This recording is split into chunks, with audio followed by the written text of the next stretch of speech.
All right, guys, let's get into chapter 34, which is the age of anxiety. So it's basically covering everything that's happening in between World War I and World War II, and all of this is going to set the stage for everything, obviously, that happens in World War II. So, a couple things that we need to know. We have some new things going on. So we have Einstein and his theory of relativity that's coming out during this time period, which is in the early 1900s, which is that space and time are relative to the observer and the person measuring them.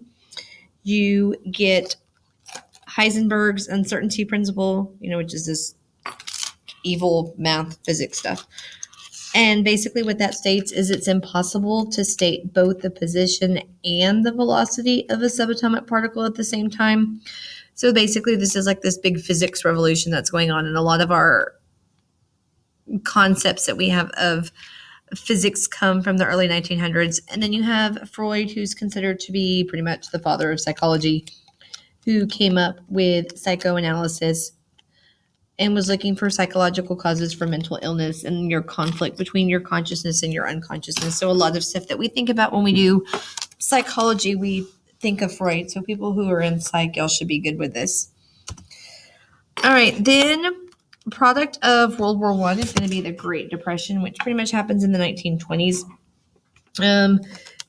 Basically, you have these weaknesses of your global economy. You have overproduction and falling prices with agriculture. That's going to create economic problems. You have the reparations that Germany has to pay. You have massive inflation.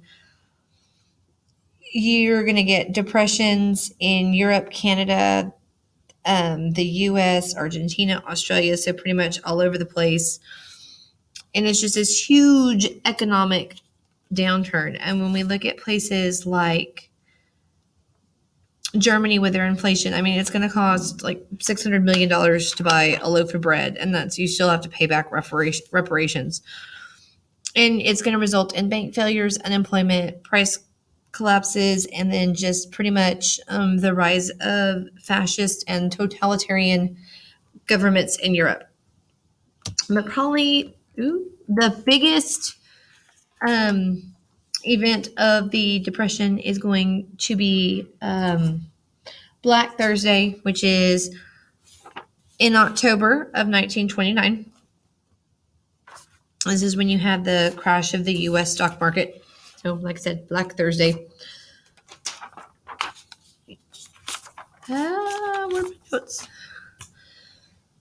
Like I said, you're going to have business failures, unemployment, economies are going to fall, and states are going to start practicing what's called economic nationalism.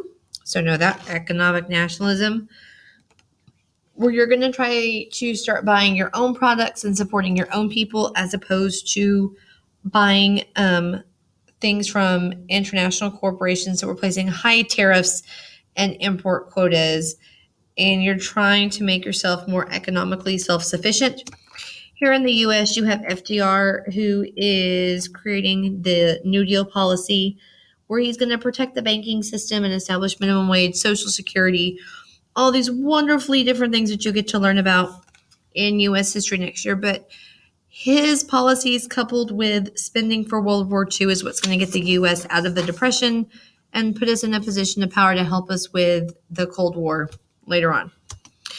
All right, then we're going to get the rise of lovely dictators. And so we're going to look at the Soviet Union, a little bit about Germany, and a little bit about Italy. So these are all reasons why they're coming to power. So again, you have Mussolini in Italy, Stalin in Russia, Hitler in Germany, and then Hideki Tojo in Japan. With Lenin, he's going to practice war communism to try to help transform their economy. It was just this unplanned source of nationalization. We try to nationalize banks, industry, the church, and we talked about that a little bit last week. Ultimately, he's going to institute his new economic plan, which is a total reversal of war communism, and we're restoring the market economy. We're allowing people to buy and sell stuff. But all that ends when Lenin dies. There's a huge power struggle, and Joseph Man of Steel Stalin takes over. Stalin is favoring socialism in one country. And so what he does to help the Soviet Union is he institutes the 5-year plan, which is basically industry over agriculture. We're going to take the Soviet Union from being this agricultural country to being this huge industrial power. And he's going to do that through collectivization. So that's where the states would seize the private farms and create large collective farms that were supposed to be more productive. It offers full employment for everyone of Russia, but not everyone went along with that. So then you get the purges, where 2/3 of the Central Committee members in the government are killed, half of the army's high-ranking officers die. So you get 8 million people are sent to labor camps, and 3 million are going to be like cleansed from Russia. Like this guy right here, early Photoshop. Stalin did the secret police, and that's how they were able to accomplish the purges. You get the rise of fascism, particularly in Italy. Fascism is a radical authoritarian nationalist political ideology, meaning it emphasizes extreme nationalism, and it's often expressed as racism. It starts in Italy, it goes to Germany. You're going to see it a couple other places during this time period too. But like I said, Mussolini is the fascist ruler of Italy. He is strongly anti-communist. He believes in like restoring the glory of Rome. He's going to go invade Ethiopia. All other political parties are banned. Like I said, he marches on Rome, takes over. He's supported by businesses. We're getting rid of labor unions. We're prohibiting strikes. And he ends up aligning himself with Hitler in the late 1930s. Which brings us to, that should have been moved over. Which brings us to Hitler and the Nazi Party. The nice, long, abridged version of the rise of Germany.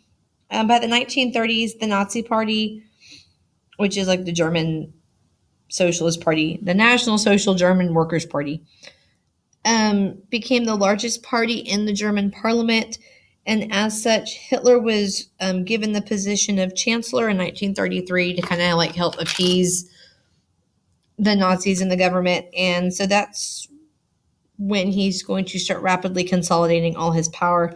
The Nazis create a one-party dictatorship. They're emphasizing purity of race, eugenics, anti-Semitism. You have like the attacks on the Jews and things just start to get progressively bad for people in Germany. But none of that happens until the late 1930s, after the Nazis had already worked their way into positions of power. It was kind of hard to change anything. So that's the abridged version of what's going on in chapter 34. And between the wars, like I said, it's a little bit more complicated than that, but without getting too bogged down in details. So really make sure that you look over that stuff in the book, guys.